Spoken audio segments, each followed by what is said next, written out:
కాకినాడ జిల్లా గండేపల్లి మండలం తాళ్ళూరు వద్ద రోడ్డు ప్రమాదం చోటు చేసుకుంది. ఆగి ఉన్న లారీని వెనక నుంచి వచ్చిన కారు ఢీకొట్టింది. ఈ ఘటనలో కారులో ప్రయాణిస్తున్న ఇద్దరు వ్యక్తులు అక్కడికెక్కడ మృతి చెందారు. ఆగి ఉన్న లారీని అతివేగంగా వచ్చి ఢీకొనడంతో ఈ ప్రమాదం జరిగినట్టుగా స్థానికులు చెబుతున్నారు. మృతుల వివరాలు తెలియాల్సి ఉంది. సంఘటనా స్థలానికి చేరుకున్న గండేపల్లి ఎస్ఐ రామకృష్ణ కేసు నమోదు చేసి దర్యాప్తు చేస్తున్నారు.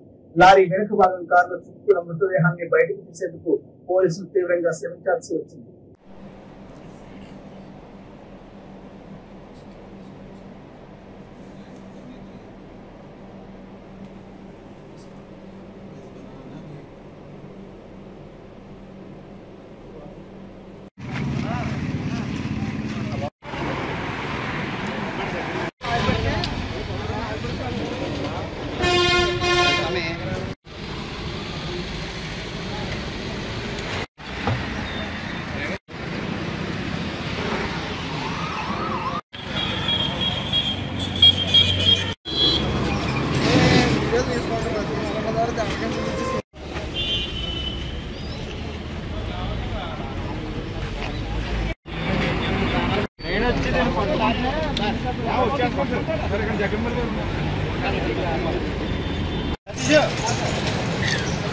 జగన్